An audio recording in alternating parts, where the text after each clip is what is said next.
In this video, I'll be taking a look at how the coronavirus outbreak could affect the economy, and we'll compare it to different virus outbreaks in the past and see whether this is something that you should be concerned about.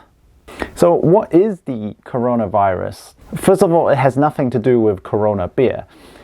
Coronavirus is a virus that infects mammals and birds, and it was first identified in Wuhan, China.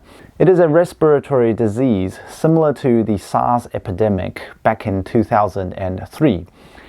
Its symptoms are similar to those of the flu, which includes fever, coughing, and difficulty in breathing.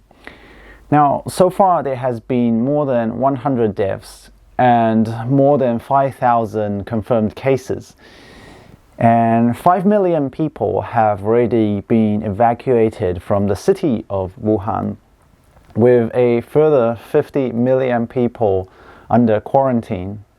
British Airways have suspended flights to China while still having flights to Hong Kong and Macau, while many other airlines such as American Airlines, Cathay Pacific, Jetstar Asia have slashed majority of their services to China.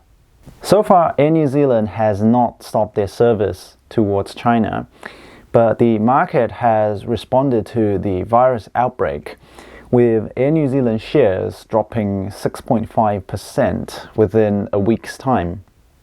Auckland Airport and A2 Milk, one of New Zealand's biggest exporters to China, have also seen their shares gone down over the past few trading days. The economic impact are most likely to directly affect airlines, hotels, cruise operators, and casinos around the world.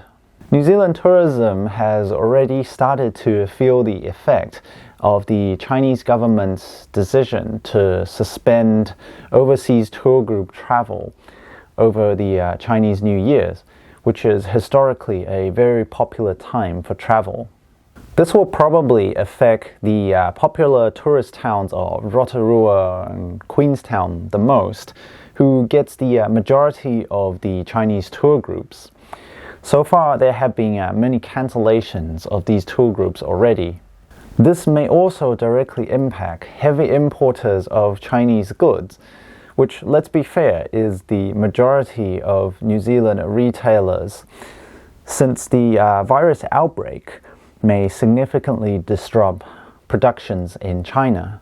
Over in China itself, movie premieres were delayed, many restaurants were closed, Starbucks were closed, and the 2 Disneylands were closed, and multiple cruise trips cancelled.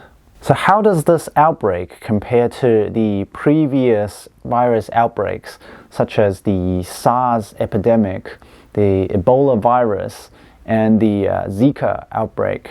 Here's a chart showing the reaction of the US market during the previous virus outbreaks. Now, during the SARS outbreak in 2003, where more than 700 people died and over 8,000 reported cases of infection, the S&P 500 dropped more than 12%. Now, the drop came at a point in time where many fund managers simply did not fully understand the impact of the virus. The most recent outbreak before the current coronavirus outbreak was the Zika virus, which resulted in an almost 13% drop in the market. Currently, the US market has only experienced a slight drop compared to previous outbreaks, so further drops may still be coming. If we take a look at the different sectors during the 2003 SARS epidemic, we can see that IT, financials, and communication services were the ones that were hit the most. The drop in IT should not come as a surprise, since China is one of the biggest suppliers for the tech companies, such as Apple, and they're also one of the biggest consumers of tech products. For the local New Zealand economy, the 2003 SARS epidemic only affected about 0.08% of the New Zealand GDP. So overall, it wasn't as significant as the effects on China, where the GDP got affected by around 1%. However, the long-lasting effects of the current outbreak still remains to be seen. Overall, the coronavirus would most likely affect the tourism industry the most in the short term. History has shown that the market has always recovered over time from these virus outbreaks, so there is no need to panic sell your assets. So what are your opinions on the virus outbreaks? Let me know in the comments down below, and I will see you in the next video.